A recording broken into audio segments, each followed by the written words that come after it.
Hindi church online की आज की इस आराधना सभा में मैं आपका दिल से स्वागत करता हूं।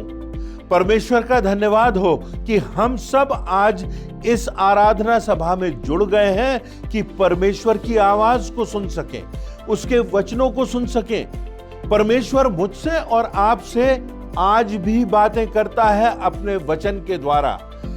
परमेश्वर ने हमको बनाया कि हम उसकी आराधना करें, हम उसकी उपासना करें, और यही हिंदी चर्च ऑनलाइन का उद्देश्य है। तो आइए हम परमेश्वर की आराधना करेंगे, गीतों को गाएंगे, उससे प्रार्थना करेंगे, उसे धन्यवाद देंगे, उसके बलिदान को स्मरण करेंगे और उसकी आवाज को सुनेंगे। आज जब हम टेलीविजन देखते हैं तो उसमें एक ब्रेक होता है और उसमें बहुत से कमर्शियल्स आते हैं, विज्ञापन आते हैं, और इन विज्ञापनों की ओर हमारा ध्यान आकर्षित हो जाता है और वास्तव में उनका प्रभाव हमारे बच्चों के दिल दिमाग पे गहराई से पड़ता है। इसका अनुभव आपने किया होगा। इन सब बातों से होता यह है कि हमारे हृदय में एक असंतुष्टि की भावना जागृत होती है। हम आज चारों तरफ देखते हैं, दूसरे लोगों की संपन्नता को देखते हैं, उनके अधिकार को देखते हैं, उनके प्रभाव को देखते हैं, पद को देखते हैं, और हमारे हृदय में असंतुष्टि की भावना पैदा होती है। परंतु परमेश्वर का वचन हमसे कहता है कि संतोष सहित भक्ति सबसे बड़ी कमाई है, क्योंकि ना तो हम इस जगत में कुछ लाए हैं, ना कुछ ले जाएंगे। तो आइए इन वचनों पर हम गौर करेंगे इस आराधना में। आइए हम सब आराधना में बढ़ते हैं, परमेश्वर यहोवा की स्तुति करते हैं। हम दिल से उसकी स्तुति करें, उत्साह से उसकी स्तुति करें। संसार की सारी बातों से अपना ध्यान हटाकर अपना मन परमेश्वर यहोवा की ओर लगाएं। परमेश्वर निश्चित रूप से आपको आशीषित करेगा। आइए हम आराधना में आगे बढ़ें। आपको प्रभु यीशु के मधुर नाम में जय मसीह की। हिंदी चर्च ऑनलाइन आराधना में मैं आपका स्वागत करती हूँ। आराधना में जाने से पूर्व हम परमेश्वर की आशीष एवं उसकी उपस्थिति के लिए प्रार्थना करेंगे। आइए हम प्रार्थना करें। हे पिता परमेश्वर, हम तुझे आज के दिन के लिए और तेरी सारी आशीषों के लिए धन्यवाद देते हैं। पिता, हम तुझसे प्रार्थना करते हैं इस हिंदी चर्च ऑनलाइन के लिए और इसमें सम्मिलित होने वाले हर एक जन के लिए। पिता, हमारी सहायता कर कि हम आत्मा और सच्चाई के साथ तेरी आराधना करें, ताकि इस आराधना के द्वारा हमारे जीवनों में सब पाप, बुराई, अधर्म दूर हो सके और हम तेरे जीवित गवाह और प्रज्वलित ज्योति बन सकें, क्योंकि हम अपनी इस विनती को तेरे ही इकलौते बेटे प्रभु यीशु मसीह के नाम से मांगते हैं, आमीन। हे सारी पृथ्वी के लोगों, परमेश्वर के लिए जय जयकार करो, उसके नाम की महिमा का भजन गाओ, उसकी स्तुति करते हुए उसकी महिमा करो। हमारा परमेश्वर महिमा और स्तुति के योग्य है। बड़े उत्साह के साथ परमेश्वर के आदर और महिमा में हम कुछ गीत और कोरसेस गा लेंगे।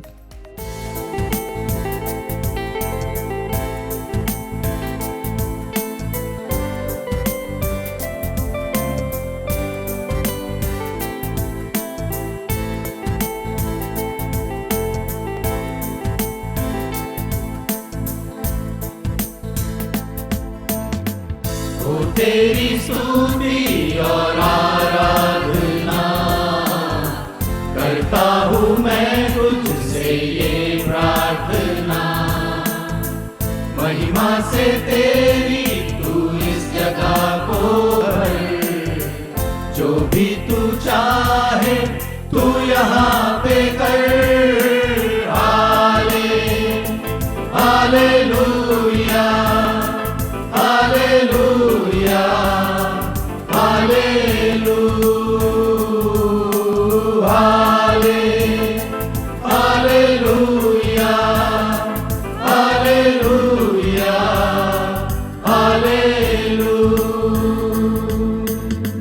करुणा से तेरी नया दिन दिखाता है, ढाल बनकर मेरी मुझे बचाता है। जब मैं पुकारूं तू दौड़ आता है, जब मैं गिरूं मुझे उठाता है। हाले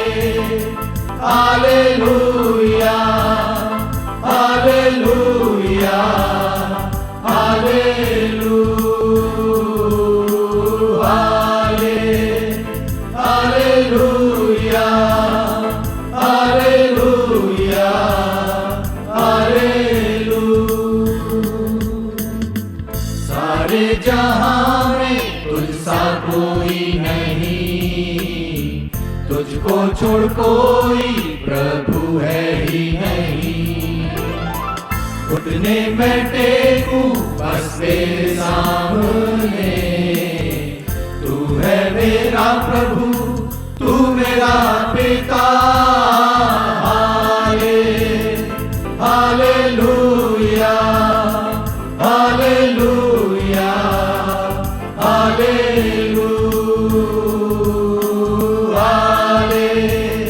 हालेलुया, हालेलुया, हालेलुया।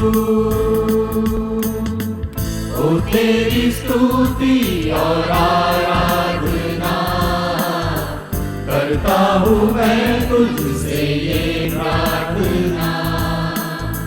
महिमा से तेरी तू इस जगह को भर, जो भी तू चाहे तू यहाँ पे कर। हालेलुया, हालेलुया, हालेलुया,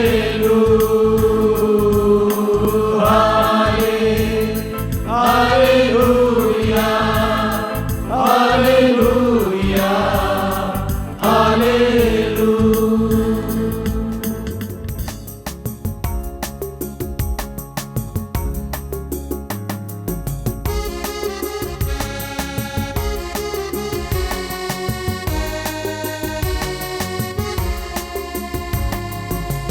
धन्यवाद प्रभु तेरा, तूने इतना दिया है। आशीष इतनी हमें दी, जग को प्यार किया है। ओ धन्यवाद प्रभु तेरा, तूने इतना दिया है।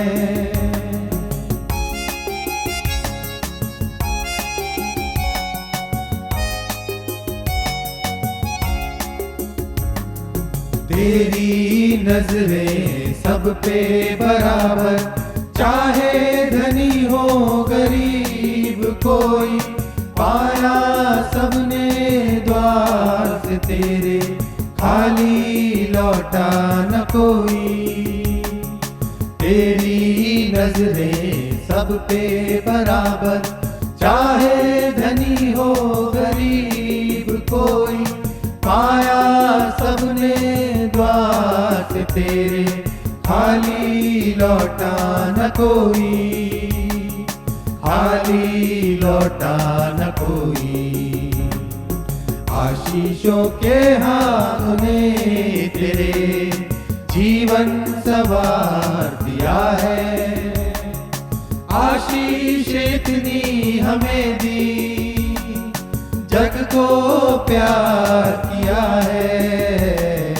ओ धन्यवाद प्रभु तेरा, तूने इतना दिया है।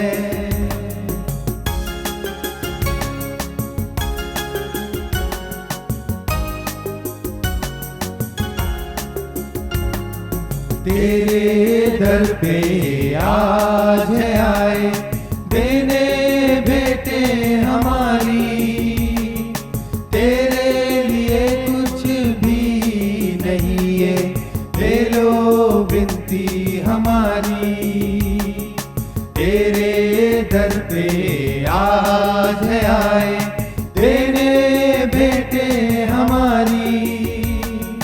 तेरे लिए कुछ भी नहीं है, ले लो विनती हमारी, ले लो विनती हमारी। ओ जय तेरी मसीहा, तूने बहुत ही दिया है। आशीष इतनी हमें दी, जग को प्यार किया है। ओ धन्यवाद प्रभु तेरा, तूने इतना दिया है। एक बात जिसकी चर्चा आज हम करेंगे वो शैतान का एक प्रमुख औजार है जिसका इस्तेमाल शैतान हर किसी व्यक्ति पर करता है। एक ऐसा औजार है कि जब वह हम पर वार करता है तो हमको अक्सर पता ही नहीं चलता कि यह कितना खतरनाक हो सकता है। यह हमारे शरीर को, हमारे संबंधों को, हमारी आत्मा को, हमारे अनंत को, सब कुछ विनाश की ओर ले जाता है। और यह औजार है असंतोष का, डिसकंटेंटमेंट का औजार। यदि इंटरनेट पर जाकर असंतुष्टि की परिभाषा को हम देखें तो इंग्लिश में लिखा है रेस्टलेस डिजायर और craving of things that you don't have. उन चीजों की और उन बातों की बेचैनी सहित चाहत और भूख जो तुम्हारे पास है ही नहीं। किसी दूसरे टीकाकार ने कहा है भौतिकता की अतृप्त होने वाली प्यास। इंग्लिश में किसी ने परिभाषा लिखी है discontentment is dissatisfaction with the past, distaste for the present and distrust of the future, above all absence of the trust in God.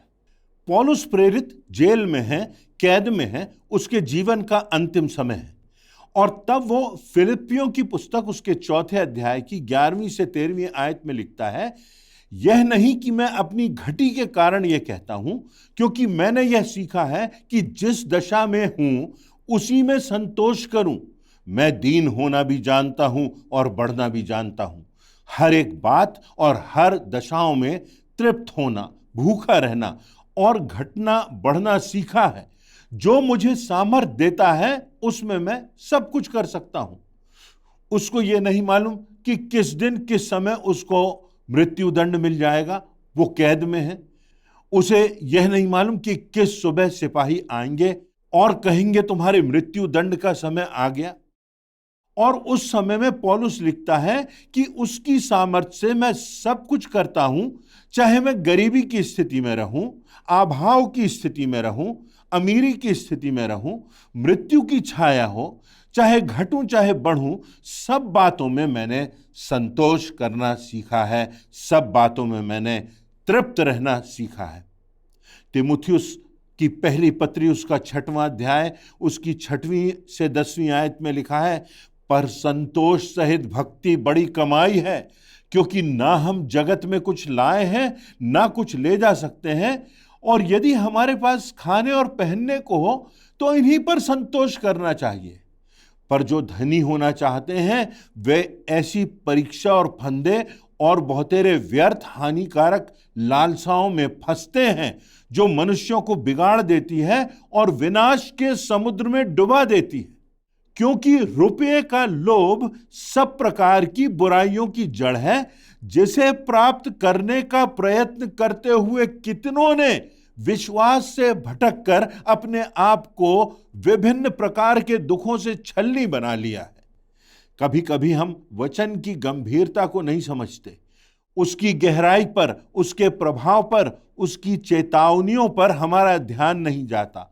तो असंतोष की भावना है, यह एक ऐसी भावना है जो मनुष्यों को बिगाड़ देती है, जो मनुष्यों को विनाश के समुद्र में डुबो देती है और हानिकारक लालसाओं में हम फंसते जाते हैं। और इसको वचन में व्यर्थ कहा गया है।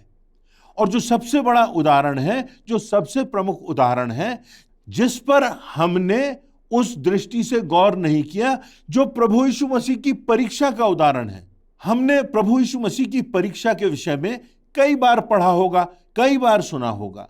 शैतान प्रभु यीशु मसीह की परीक्षा ले रहा है। वो जानता है कि वो किसकी परीक्षा ले रहा है। वो परमेश्वर के पुत्र की परीक्षा ले रहा है, वो सृष्टिकर्ता की परीक्षा ले रहा है। वो उस परमेश्वर की परीक्षा ले रहा है जो सर्वज्ञानी, सर्वव्यापक और सर्व सामर्थी है। और इसलिए जब वो प्रभु यीशु मसीह की परीक्षा ले रहा है तो वो सबसे शक्तिशाली और प्रभावशाली शस्त्र का इस्तेमाल करता है, और वो शस्त्र है असंतोष का, वो शस्त्र है असंतुष्टि का। लूका रचित सुसमाचार के 4 अध्याय में यदि हम देखें तो हम पाएंगे कि वो प्रभु यीशु मसीह की परीक्षा ले रहा है और कह रहा है, यदि तू परमेश्वर का पुत्र है तो इस पत्थर से कह दे कि वो रोटी बन जाए। तू 40 दिन से भूखा है, तू परमेश्वर का पुत्र है, परमेश्वर तेरा अहित नहीं चाहता। अरे तू तो राजाओं का राजा है, तू तो प्रभुओं का प्रभु है, तू तो सृष्टि का मालिक है। क्या परमेश्वर तेरा भला नहीं चाहता? क्योंकि जहां तू है, भूख में, प्यास में, इस पीड़ा में, इस स्थिति में, इसमें तृप्ति नहीं है, इसमें संतुष्टि नहीं है। और तू पत्थरों से क्यों नहीं कह देता कि ये रोटियां बन जाए? तू तो सर्वशक्तिमान है। और उसके बाद प्रभु यीशु मसीह पर दूसरा वार होता है।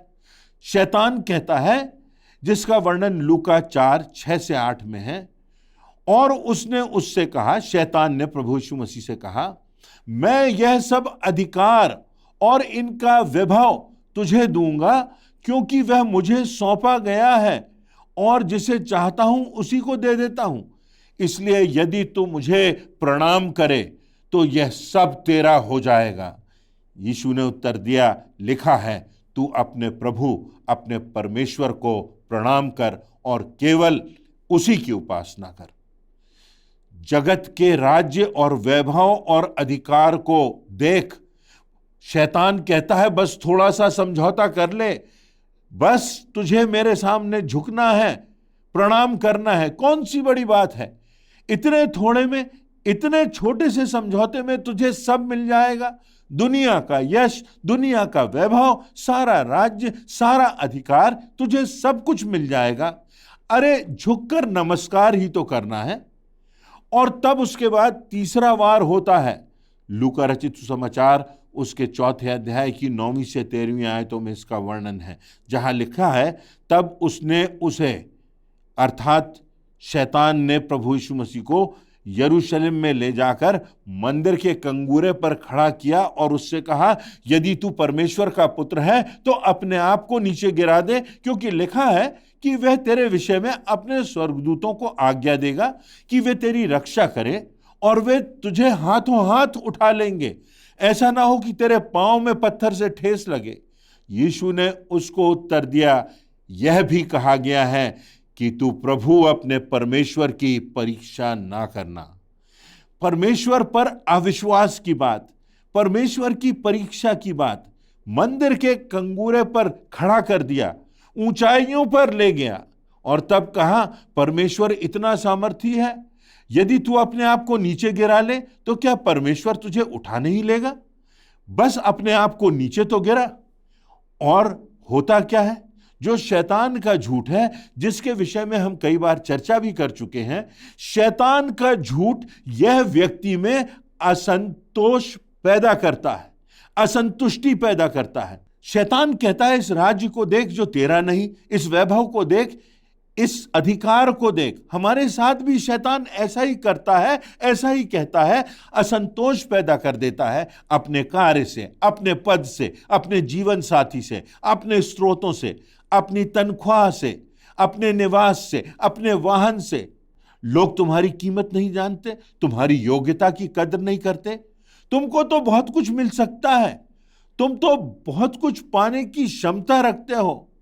अरे आप देखिए, जो मीडिया में आपके सामने आ रहा है, जो टेलीविजन पर हम कमर्शियल देखते हैं, जो प्रोमोज हम देखते हैं, उनका उद्देश्य क्या है? उनका उद्देश्य है कि व्यक्ति के हृदय में असंतुष्टि की भावना पैदा कर दे। पेट में लगाने की क्रीम है, आपका पेट बढ़ रहा है, यदि आप क्रीम लगा लेंगे तो आप स्लिम और ट्रिम हो जाएंगे।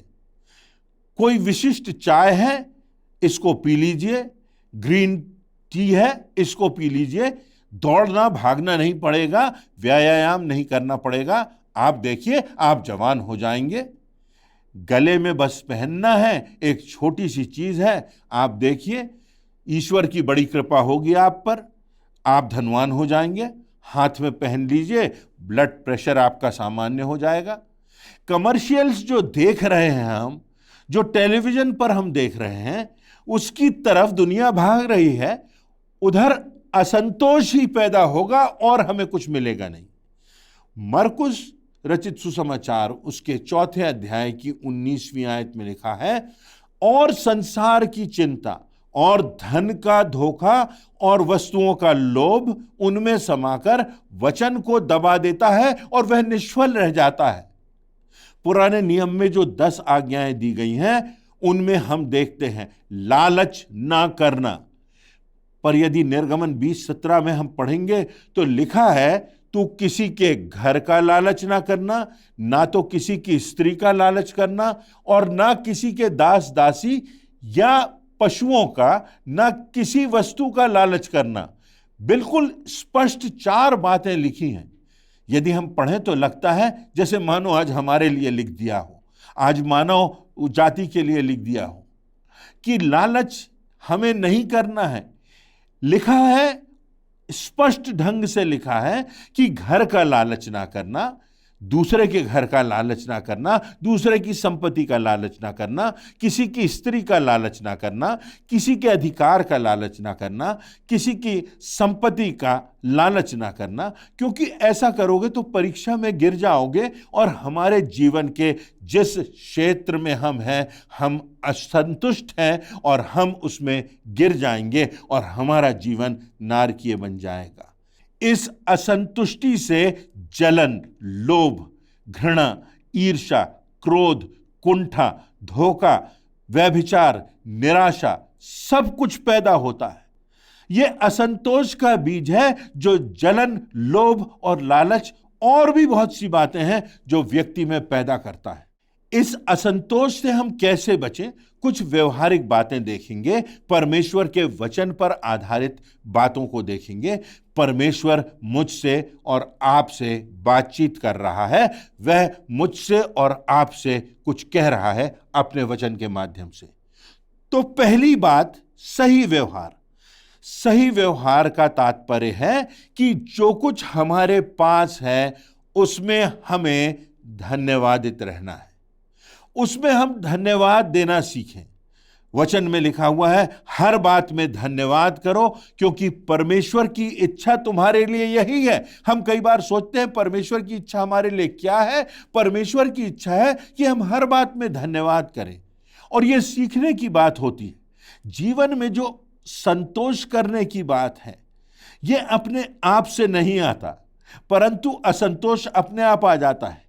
यह सीखने की बात होती है कि हम कैसे हर बात में धन्यवाद करें। यह डिसिप्लिन की बात होती है, यह मानसिकता की बात होती है।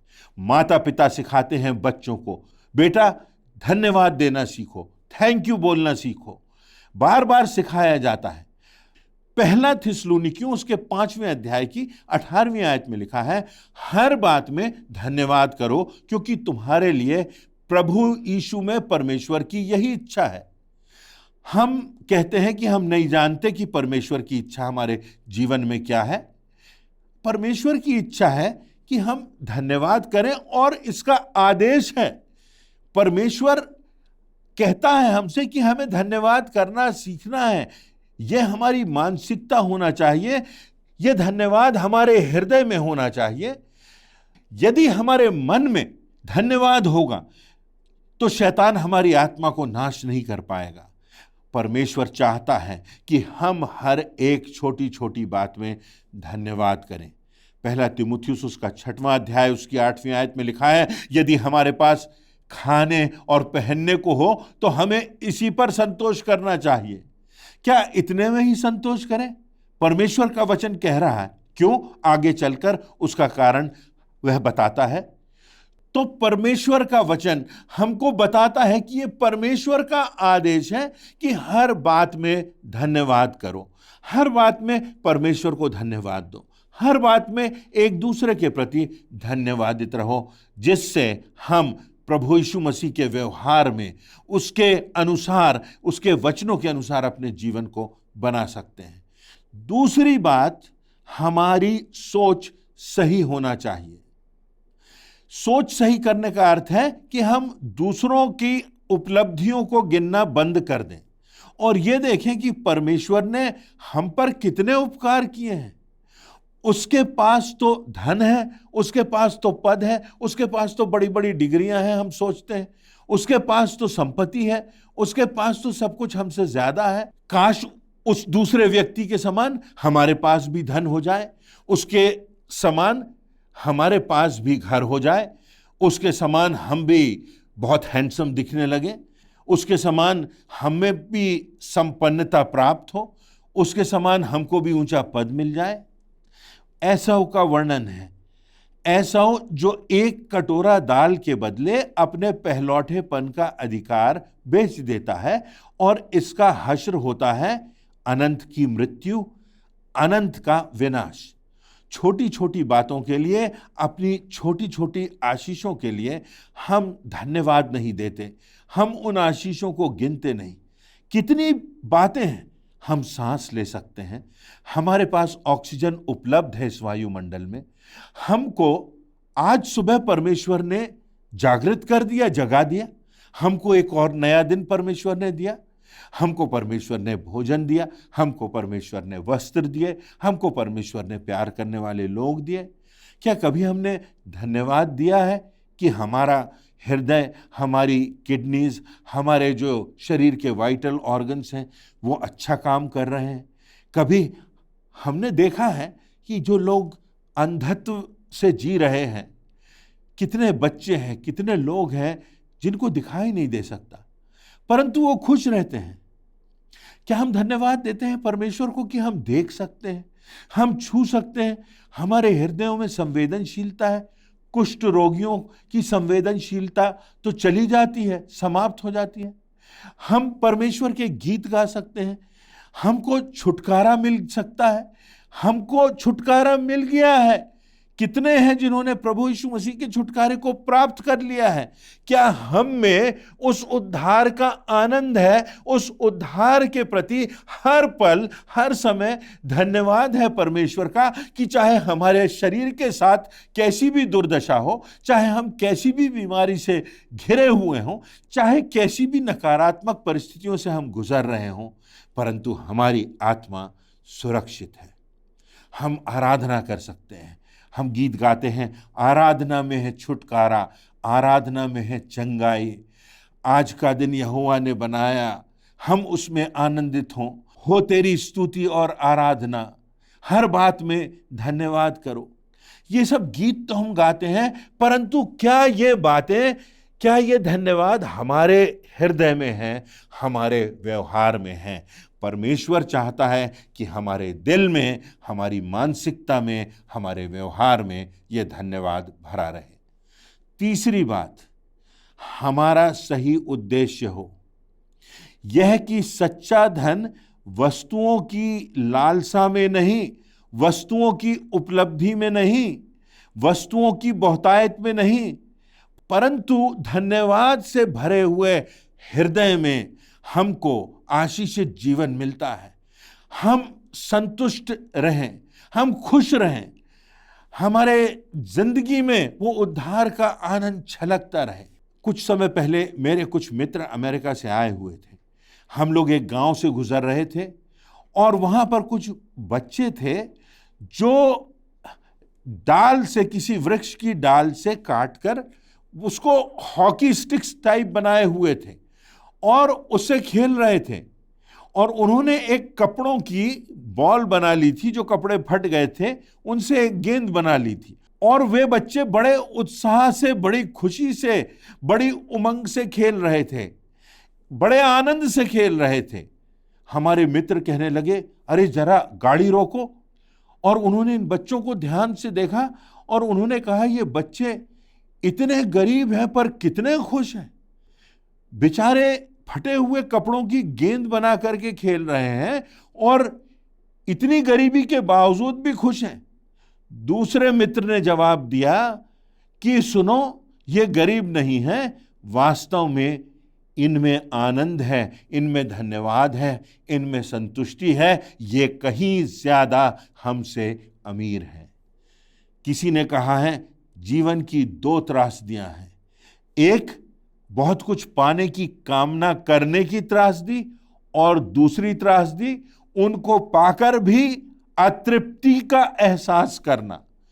क्योंकि प्राप्त तो आप कर लेंगे, परंतु वो असंतोष जो बना हुआ है हमारे मनों में है, हमारे दिल में है, वो जाएगा नहीं। पर जो बात है वो ये कि प्रभु यीशु मसीह में हमको संपूर्णता का जीवन मिलता है, हमारी आत्मा में संतुष्टि मिलती है, हमारे हृदय में धन्यवाद होता है, क्योंकि प्रभु यीशु मसीह में जीवन है और प्रभु यीशु मसीह में अनंत जीवन है, प्रभु यीशु मसीह में उद्धार है। और इसीलिए लिखा है, संतोष सहित भक्ति बड़ी कमाई है।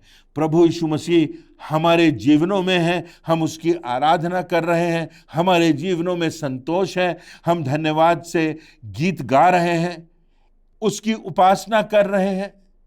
इससे बड़ी कमाई क्या हो सकती है? इससे बड़ी दौलत क्या हो सकती है? इससे बड़ा पद क्या हो सकता है? इस बात का कारण पौलुस बताता है कि हमारा पृथ्वी का डेरा सरीखा घर गिराया जाएगा, तब परमेश्वर की ओर से हमें स्वर्ग में भवन मिलेगा जो चिरस्थायी है, जो मनुष्यों के हाथ से बनाया हुआ नहीं है, परंतु परमेश्वर ने हमारे लिए, अपने विश्वास करने वालों के लिए, अपने प्रेम करने वालों के लिए, अपनी आज्ञाएं मानने वालों के लिए बनाया है। अभी तो हम एक डेरे में रहते हैं जो गिराया जाएगा और हमें वो भवन मिलेगा। इसीलिए रोमियो की पुस्तक उसके पहले अध्याय की 21वीं आयत में लिखा है, इस कारण कि परमेश्वर को जानने पर भी उन्होंने परमेश्वर के योग्य बड़ाई और धन्यवाद ना किया, परंतु व्यर्थ विचार करने लगे, यहां तक कि उनका निर्बुद्धि मन अंधेरा हो गया। जॉन वेस्ली ने अपनी पुस्तक में लिखा है, हर बात का मूल्य उतना ही है जितनी उसकी कीमत अनंत के परिप्रेक्ष्य में है। और सबसे बड़ी कीमत जो है वो हमारा संबंध परमेश्वर से है। हम सारे मन, अपनी सारी शक्ति, अपनी सारी बुद्धि से परमेश्वर से प्रेम रखें और अपने पड़ोसी से अपने समान प्रेम रखें। जॉर्ज टुलियन ने, जो एक रोमी अधिकारी था, नीरो बादशाह की सल्तनत में भी अधिकारी वो रहा, वो स्टेडियम में बैठा रहता था और देखता था कि किस प्रकार भूखे सिंहों के सामने मसीहियों को छोड़ दिया जाता है और ये भूखे सिंह मसीहियों को किस प्रकार उनका भक्षण करते हैं। और वो देखता है और लिखता है, मैं देखता था कि जिस मसीह भाई की बारी आती थी या जिस बहन की बारी आती थी, तो उसका मित्र सामने आ जाता था कि इससे उसका भक्षण कर ले। मैं देखता था कि जब बच्चों की बारी आती थी तो माएं आगे आती थी और बच्चों को पीछे कर देती थी कि इससे बच्चों को ना खाए, मां को खा जाए, पिता को खा जाए, पर बच्चे बच जाएं। उन लोगों ने अपने विश्वास से समझौता नहीं किया, उन्होंने प्रभु यीशु मसीह को नहीं नकारा, अपनी जान की बाजी लगा ली। उन्होंने एक दूसरे से अपने संबंध नहीं तोड़े, उन्होंने परमेश्वर से अपना संबंध नहीं तोड़ा। और तब उसके आगे टर्टुलियन लिखता है कि उसके बाद जब मैंने मसीहियों की ऐसी गवाही को अपनी आंखों से देखा, तो मैंने जान लिया कि प्रभु यीशु मसीह जगत का उद्धार करता है। और तब इस लेखक ने प्रभु यीशु मसीह को स्वीकार कर लिया। वो लिखता है, see how they love each other and how they love their God, it is amazing. देखो वे एक दूसरे से कितना प्यार करते हैं और अपने परमेश्वर पर कितना विश्वास करते हैं और उससे कितना प्रेम करते हैं। ये आश्चर्य की बात है। क्या होगा जब कहा जाएगा मेरे और आपके लिए, जब वो दिन आएगा, मिट्टी को मिट्टी, धूल को धूल, राख को राख। वो कब्र को समतल करते हुए छोटे छोटे हाथ होंगे। वो प्यार, वो संबंध, किसी की आंखों में उस प्यार की स्मृति के आंसू होंगे। और सबसे बढ़कर स्वर्ग में हम परमेश्वर के आगोश में होंगे, उसके भवन में होंगे। परमेश्वर प्रभु यीशु मसीह के द्वारा अपना हाथ बढ़ाकर हमको अपने आगोश में ले लेगा।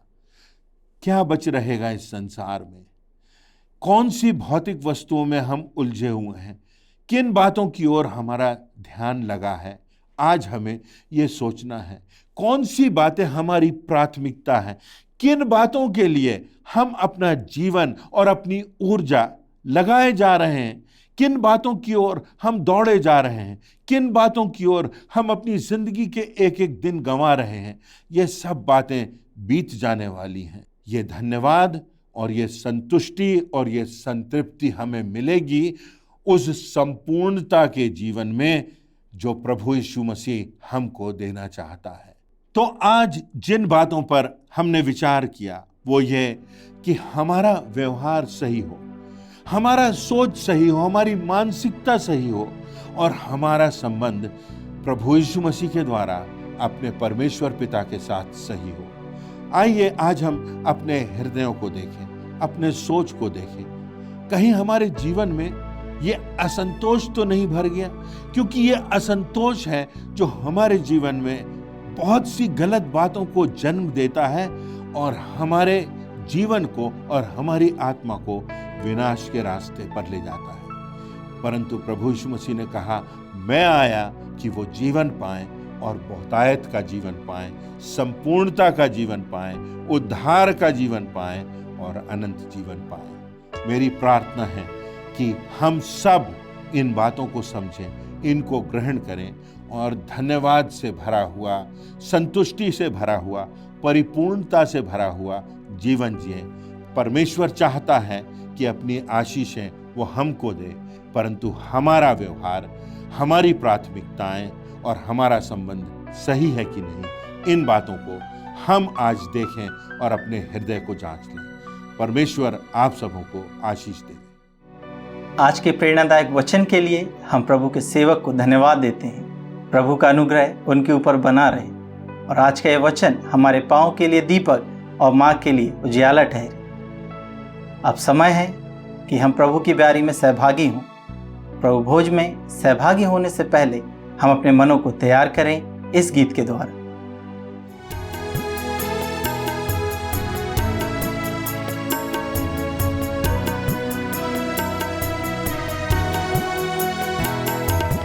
क्रूस के पास तू मुझे ला, यीशु प्यारे त्राता, पापी वहाँ सोते से मुक्त में मुक्ति पाता। क्रूस की मैं नेक बड़ाई करूँगा, जब तक मैं आनंद को आना पहुँचूँगा। प्रभु भोज हमारी आराधना का केंद्रीय भाग कहलाता है और केंद्रीय भाग इसलिए कहलाता है क्योंकि प्रभु भोज हमें स्मरण दिलाता है प्रभु यीशु मसीह के क्रूस का, उसकी मृत्यु का, और न सिर्फ मृत्यु का बल्कि उसके पुनरुत्थान का भी। प्रभु यीशु मसीह ने क्रूस पर चढ़ाए जाने से पूर्व जब अपने चेलों के साथ सहभागिता की तो उसने कहा कि ये मेरी बड़ी लालसा थी कि मैं इस भोजन को तुम्हारे साथ खाऊं। इसीलिए जिस रात प्रभु यीशु मसीह पकड़वाया गया, उसने रोटी ली, धन्यवाद करके उसे तोड़ा और कहा, यह मेरी देह है जो तुम्हारे लिए है, जब कभी इसमें से खाओ मेरे स्मरण के लिए यही किया करो।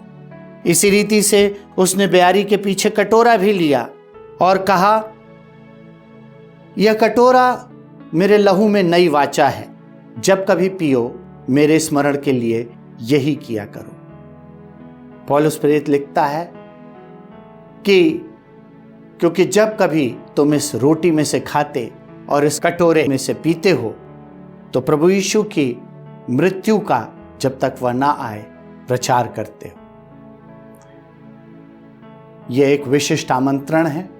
आइए इस मेज में शामिल होने से पहले हम प्रार्थना में जाएं। पिता परमेश्वर, धन्यवाद देते हैं तेरे पुत्र के अद्भुत बलिदान के लिए।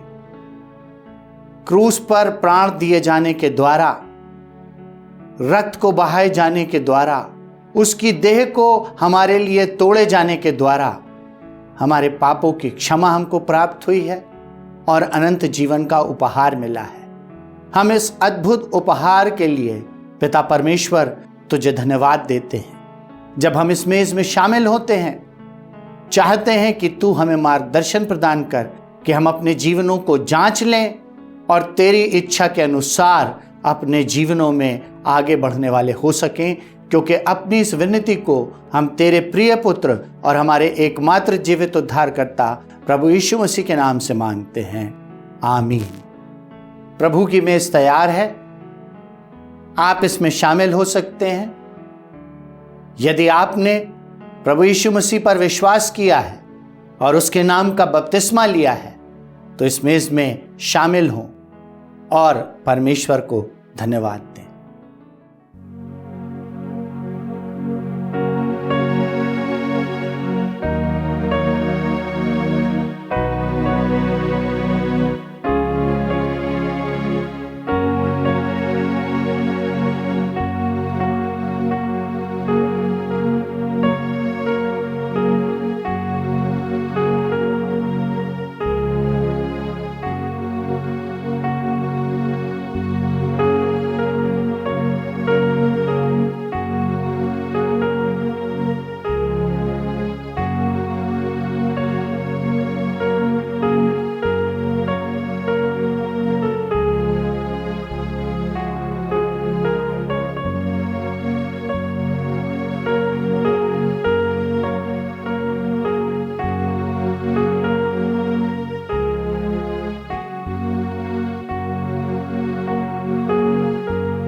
आइए हम सभी अपने स्थान पर खड़े हो जाएं। हम अंतिम प्रार्थना में जाएंगे। प्रार्थना के बाद प्रार्थना के रूप में कोरस गा लेंगे और परमेश्वर की आशीष से आज की आराधना समाप्त करेंगे। आइए हम प्रार्थना करें। धन्यवाद धन्यवाद धन्यवाद पिता परमेश्वर, प्रभु यीशु मसीह के नाम से आपके नज़दीक आते हैं। हम धन्यवाद देते हैं आज के दिन के लिए, हिंदी चर्च ऑनलाइन सर्विस के लिए पिता। धन्यवाद देते हैं पिता जो आज संदेश हमने सुना, हम अपनी ज़िंदगियों को उसके अनुसार चलाने वाले हों पिता। जो योजनाएं आपने हमारे लिए बनाई हैं हम उसको पूरा करने वाले हों। प्रार्थना करना चाहते हैं आने वाले सप्ताह के लिए आपकी सुरक्षा और आपकी आशीषों को अपने जीवन में मांगते हैं। सारा आदर महिमा आपको देते हैं। इस विनती को प्रभु यीशु मसीह के महान नाम से मांगते हैं, आमीन। धन्यवाद प्रभु इस दिन के लिए, धन्यवाद प्रभु जीवन के लिए, धन्यवाद प्रभु इस दिन के लिए, धन्यवाद प्रभु जीवन के लिए, धन्यवाद धन्यवाद धन्यवाद धन्यवाद धन्यवाद धन्यवाद धन्यवाद धन्यवाद। आइए परमेश्वर की आशीष ग्रहण करें। अब हमारे परमेश्वर पिता का प्रेम, प्रभु यीशु मसीह का अनुग्रह और पवित्र आत्मा की शांति और सहभागिता हम सब विश्वासियों पर अब से लेकर हमेशा बनी रहे, आमीन।